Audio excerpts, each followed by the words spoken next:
Кыргызстанда мыйзам үстөмдүгү орногонунун бир далили 14-июндагы чыккан соттун чечими болду.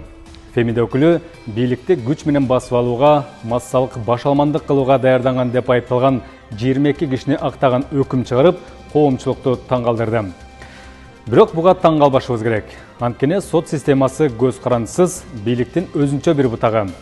Мыйзам боюнча судья чыгарган чечимине комментарий бербейт. Кыргыз бийлигинин Гемпирабад боюнча кабыл алган чечимин катуу сындагандар ошонун арты менен мыйзамсыз аракеттерге барууга даярданган деп 2 оор берене боюнча 27 кишиге айыпталган. Анын 8-и 2022 жылдын октябрынан бери тергөө абагында камакта болчу. Калгандары ден соолугуна байланыштуу үй камагына бошотулган эле. Кылмыш иши 64 томдон турат. Мамлекеттер аралык маселелер көтөрүлгөндүктөн соттук териштирүү жабык өтүп келди. Андыктан коомчулук үчүн сот залында кандай сөздөр болгону, ким эмне дегени, кандай жүйөлөр келтирилгени белгисиз. Бирок мамлекеттик айыптоочу 27 кишиге коюлган күнөө оор деп 20 жылга эркинен ажыратууну жана мал мүлкүн конфискациялоо өтүнүчүн келтиргенден кийин көбү өкүм деле ушуга жакын болот деп калышкан.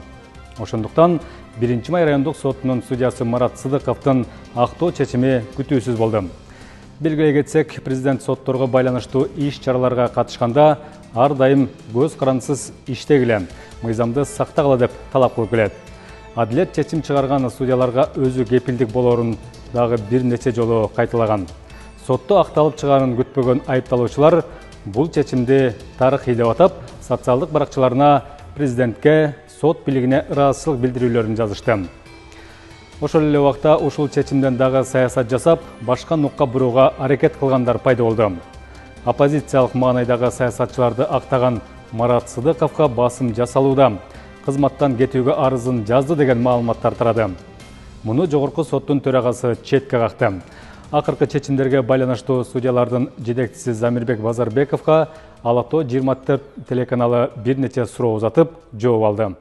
Биздин алгачкы эле суроо ошол бийликти басып алууга даярдануу, массалык башаламандык уюштурууга шектелгендерге мамлекеттик айыптоочу 20 жылдан берүүн келтирген. Бирок чечим күтүүсүз болгондой көрүнөт. Биздин Кыргыз Республикасындагы мыйзамдарга ылайык ошол сотто катышып жаткан прокурор дагы, адвокат же болбосо соттолуучу айыпкерлердин укуктары бирдей болуп саналат. Ошол жерде прокурор ошол мыйзамынан колдонуп, мыйзамда көрсөтүлгөн укугунан колдонуп 20 жыл конфискация менен деп сураган экен. Бирок ал сот үчүн милдеттүү эмес. Сот ошол тараптардын бардык сүйлөгөн сөздөрүнө баа берип, иштин ичиндеги материалдар менен чогуу бирдиктей баа берип туруп, анан өзүнүн чечимин кабыл алат. Ал көпчүлүк үчүн өтө таң калыштуу болуп калыптыр. Себеби биздин коомчулук дагы ошол эле көптөгөн юристтерибиз да көнүп калган. Ошол прокурор кандай айтса, ошондой чечим кабыл алынат деп. Бул туура эмес. Бул соттун өзүнүн мыйзамдардын принциптерине, талаптарына таянып чыгарган чечими болсо керек. Ошол эле учурда айыпталгандарды актаган судья Марат Сыдыковго карата басым жасалып жатат. Ал өз эрки менен жумуштан кетүү боюнча арыз жазды деген да маалыматтар таркап жатат да. Бул боюнча комментарий бере кетсеңиз, анан сиз ал судья менен сүйлөштүңүзбү ошол сот бүткөндөн кийин? Эми бул ушундай сөздөрдү мен дагы ошол интернет барактарынан угуп калдым, окуп калдым. Бул туура эмес, чындыкка жатпайт. Сот ар бир чыгарган чечим үчүн өзүнүн керт башы менен жооп берет. Соттордун ишине эч ким кийлигише албайт. Ал эми экинчи инстанцияда ошол областтык же болбосо шаардык соттордо кандай чечим кабыл алат, аны биз билбейбиз. Себеби ар бир сот өз алдынча иш аракеттерин жүргүзөт, чечим кабыл алышат.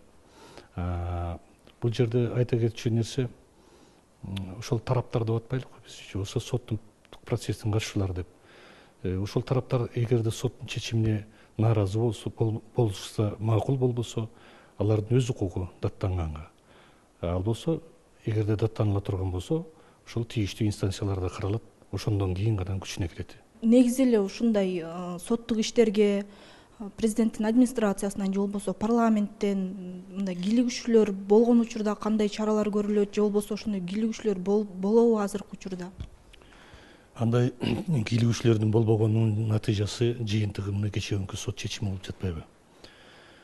Албетте коомчулукта мен дагы бир жолу айтайын, коомчулукта бардык эл арасында шок болуп жатышат да.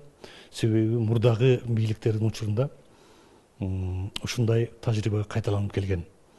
Эгерде прокурор кандай айтса ошондой чечим кабыл алынат депчи. Азыр болсо ошого таң калышып шок болуп жатышкандарын мен байкап жатам да. Эми биз сот реформасы деп, анан ушул көз карандысыз мамлекет болуп өнүгүүнүн үстүндө келе жаткандан кийин биз көнүшүбүз керек. Соттордун чечим өкүмдөрү өзүңүздөр жакшы билесиздер, Кыргыз Республикасынын атынан кабыл алынат, чечим кабыл алынат. Анан биздин коомчулук дагы убакыт келип жетти го деп ойлойм да. Ошол Кыргыз Республикасынын атынан кабыл алынган өкүм чечимди дагы урматтаганды, сыйлаганды түшүнүш керек. Убакыт келип жетти деп ойлойм. Көбүнчө ушундай саясатчылар аралашып калган кылмыш иштери же соттук териштирүүлөр болуп калган учурда бийликтин ушундай атайын жасалып жаткан аракеттери катары баалайт да. Азыркы учурда ошол президент тарабынан ушундай соттук иштерге кийлигишүү, түзмө-түз кийлигишүүсү болгон учурлар болобу негизи?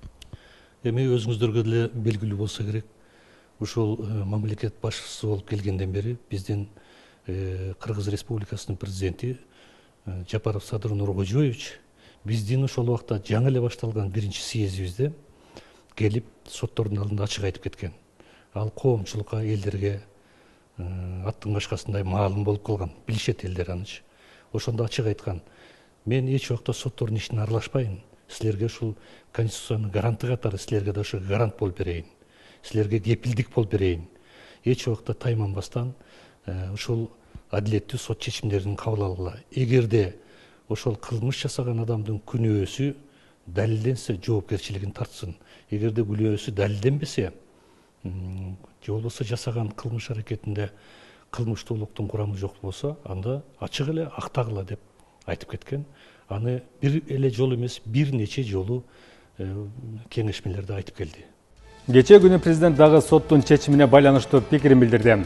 Садыр Жапаров сот кандай гана чечим чыгарбасын, ар бир жаран баш ийип, макул болушу керектигин айтты. Ошондой эле өлкө башчысы мындан ары эл менен эсептешпей, бийликти гана эңсегендерге жеке кызыкчылыктарын ишке ашырууга жол берилбейт деди. Президент сот чыгарган чечимдерге эч кандай тиешеси жок экенин өзгөчө баса белгилеген. Мен башынан бери эле соттун ишине кийлигишкенге эч кимдин акысы жок деп айтып келе жатам го. Соттун чечимине баарыбыз баш ийишибиз керек. Ал мыйзамдуу же жокпу, аны сындаганга да акыбыз жок. Эгер мен сот болсом, бул иштин уюштуруучуларына кандайдыр бир жаза берет элем. Жок дегенде айыппул же пробация. Себеби булар жарымы келип аткан кемпир-абатты кетип атат деп элди адаштырып, шыкактап, бийликти сүрүп түшөлү деген сөздөрү желдей тарап жүрбөйбү? Буларды кемпир-абаттын тагдыры кызыктырбайт. Кандай гана жолдор менен болбосун креслого жетип, илгеркидей эле миллиардтарды уурдасак деп самашат. Бирок андай кыялдары ишке ашпайт. Азыр эл дагы, заман дагы таптакыр башка.